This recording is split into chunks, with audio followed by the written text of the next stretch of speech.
Olá, hoje domingo, dia 28 de março de 2021 e nós vamos dar prosseguimento à nossa série de estudos sobre o homem Jesus. Se vocês se lembram, na nossa última lição da nossa série, nós falamos sobre a expectativa veterotestamentária acerca do Senhor e Salvador Jesus Cristo. Como as pessoas o aguardavam com extrema expectativa, como ele é profetizado e mencionado, bem como a necessidade da sua encarnação, conforme nós vimos na aula anterior. Na aula de hoje, como nós dissemos anteriormente, nós trataríamos sobre como Jesus ele é tipificado nas páginas do Velho Testamento.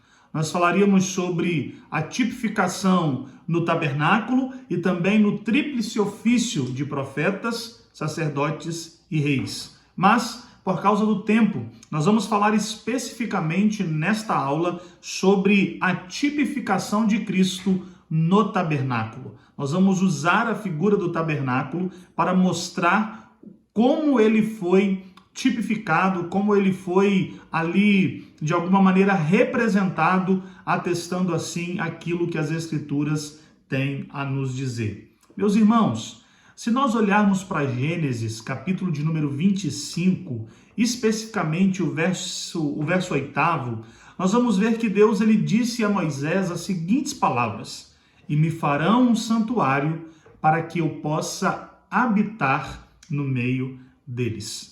Antes de nós iniciarmos esta aula propriamente, é interessante nós termos em mente que sempre houve em Deus o desejo de estar entre o seu povo. Aliás, o Senhor nos criou para relacionamento, o Senhor nos criou para proximidade com Ele, o Senhor nos criou para estarmos diante dEle em sujeição e vivendo a vida que Ele nos deu em sua presença.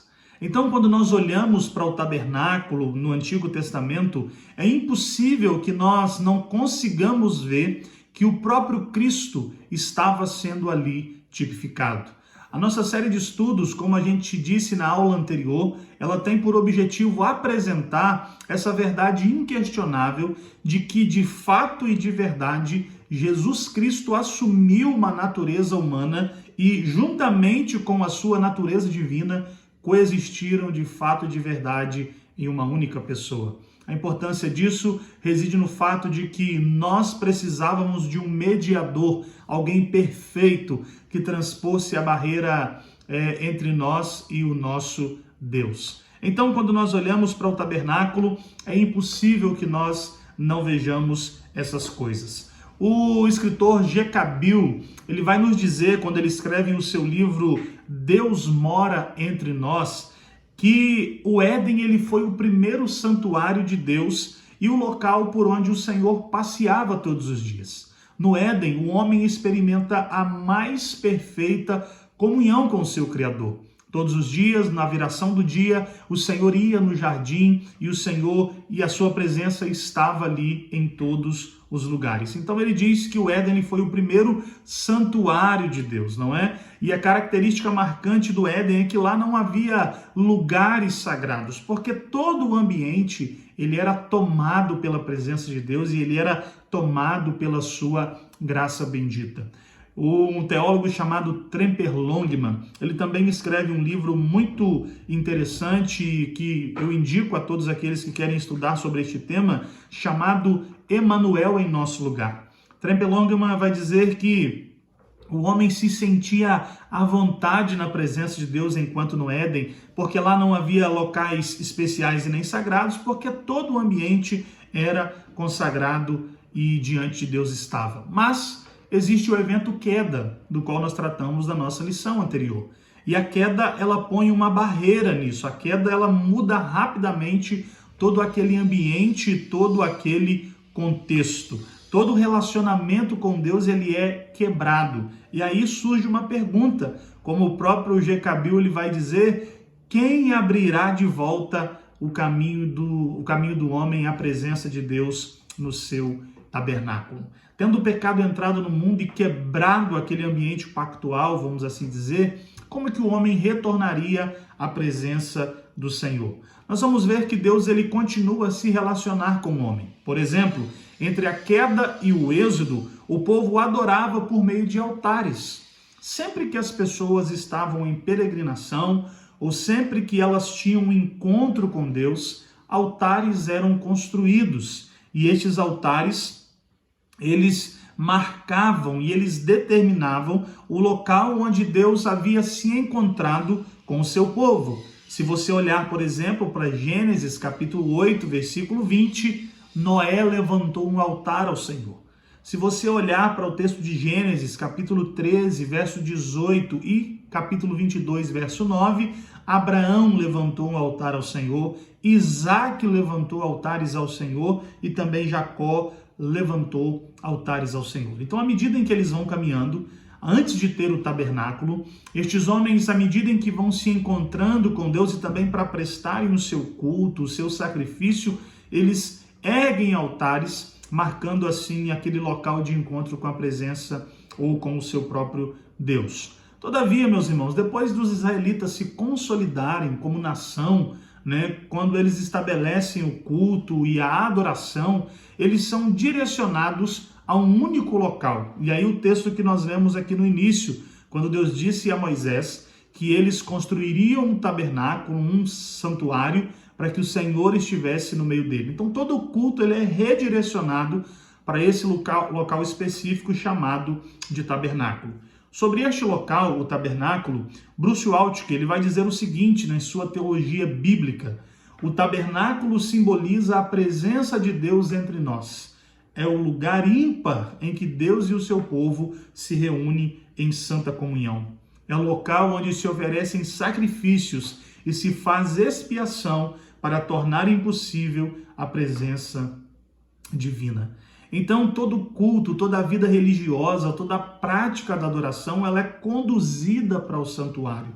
E o santuário passa a ser, então, esse local de encontro entre Deus e o seu povo. E este local de encontro entre Deus e seu povo já apontava para a pessoa bendita de Jesus. O teólogo Van Grone ele vai dizer que o uso do santuário é claramente definido.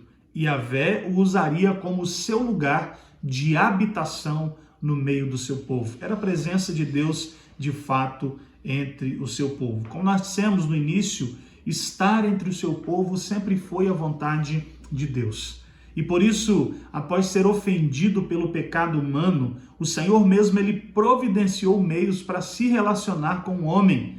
E isso, meus irmãos, difere o nosso Deus de todos os deuses pagãos. Porque como o nosso Deus, como pontua Herman Bavinck, na religião de Israel, não são os seres humanos que procuram a Deus, mas Deus que procura os seres humanos. A iniciativa de estar entre o seu povo, a iniciativa de se relacionar com o seu povo, a iniciativa de estar diante deles, sempre partiu do Senhor. Até porque nós acreditamos que o homem caído, com o seu coração corrompido pelo pecado, debaixo desses efeitos noéticos que a queda trouxe, nós jamais conseguiríamos, pela nossa própria força e vontade, dar qualquer passo em direção ao nosso Deus. Então, esses tipos, o tabernáculo e os tríplices ofícios, eles na realidade apontam para algo muito maior e para algo extremamente superior.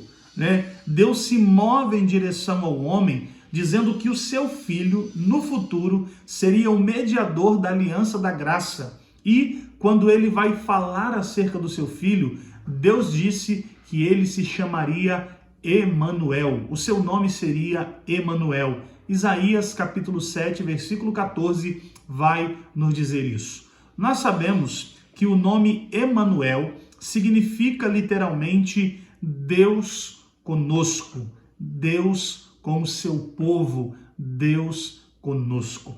Por meio do Filho, Deus ele vai tabernacular com os homens. Que palavra interessante e que algo maravilhoso que nós temos através deste versículo. O nome de Jesus aponta para o fato de que Deus, decidindo relacionar-se conosco, primeiramente tipificado por meio do tabernáculo, no Éden, nos altares, na forma de culto, agora chega ao seu clímax, quando ele habita de fato e de verdade conosco por meio da pessoa bendita de Jesus. O Tremper Longman ele vai dizer o seguinte: o tabernáculo era a casa de Deus na terra. Simbolicamente, ele representava o céu na terra. O efeito total da estrutura, materiais e localização do tabernáculo enfatizava que Deus estava presente no meio do acampamento. Quando vemos o tabernáculo em termos de presença de Deus, torna-se óbvio como Jesus, nosso Emanuel, ou seja, o Deus conosco, cumpre o papel desempenhado pelo tabernáculo. Então o tabernáculo ele apontava para Cristo. Porque se o tabernáculo é a presença de Deus entre o seu povo, não é exatamente isso que Cristo é quando ele desce a essa terra, assume a nossa natureza humana e é um homem como todos nós somos, com exceção, obviamente, de não ter pecado. Cristo é a presença de Deus entre os homens.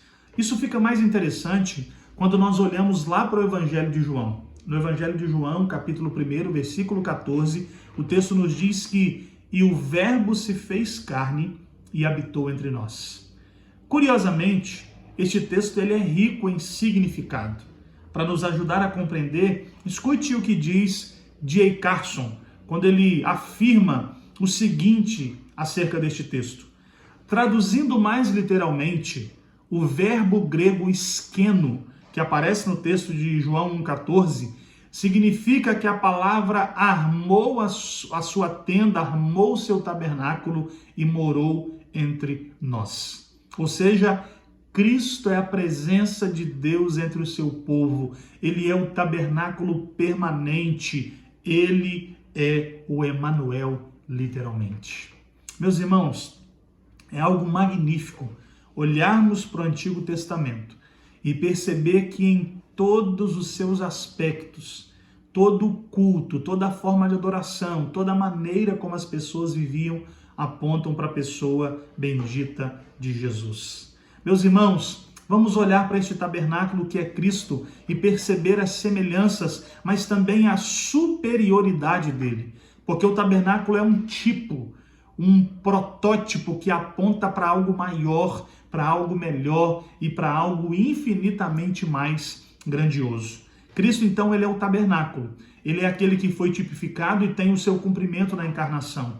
Mas quais os benefícios superiores quando olhamos para Cristo como nosso tabernáculo, como a presença de Deus entre nós? Bem, no tabernáculo humano, nós sabemos que ninguém podia comparecer à presença de Deus sem que apresentasse a ele um sacrifício.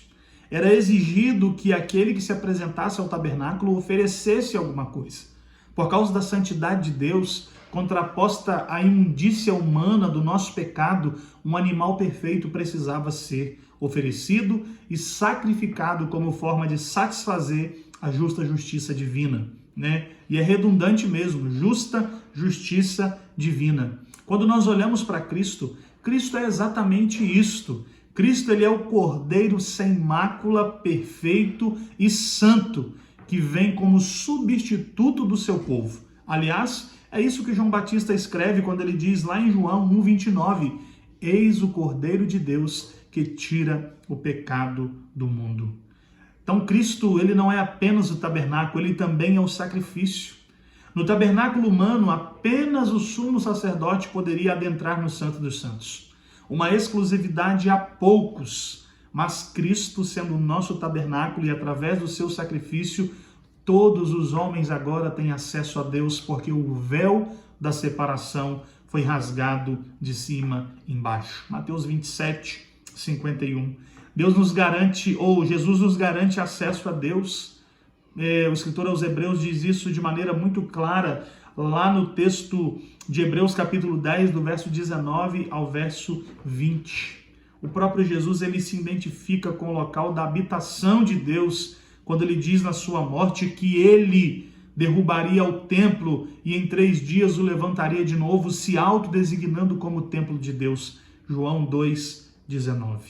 Um escritor que escreve sobre Cristo, tipificado no tabernáculo, o Floyd Lee Gilbert, ele, no seu livro intitulado A Pessoa de Cristo no Tabernáculo, ele vai dizer que dentre as várias figuras de Cristo no Velho Testamento, sem dúvida alguma, o tabernáculo do deserto é a mais clara, pois cada detalhe daquele santuário refletia algum aspecto importante da pessoa e da obra do nosso Salvador e do nosso Senhor.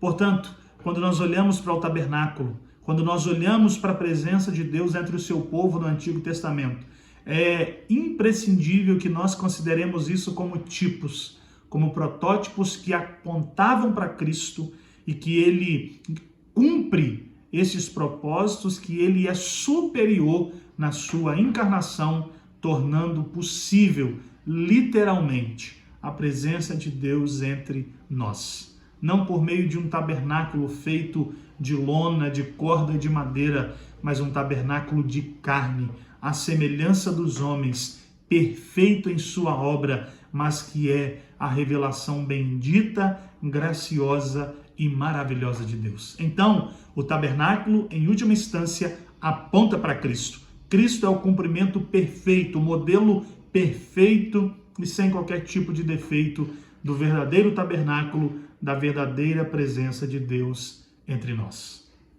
Essa foi a nossa segunda lição sobre o homem Jesus. Na terceira lição, então, nós falaremos sobre como ele é tipificado também no tríplice ofício, profeta, sacerdote e rei. Como que nós podemos olhar para esses ofícios e interpretarmos eles como apontando para a pessoa de Cristo e como Cristo cumpre cabalmente cada um destes ministérios. Que Deus te abençoe, que Deus te fortaleça até o nosso próximo estudo, se Deus assim nos permitir. Forte abraço.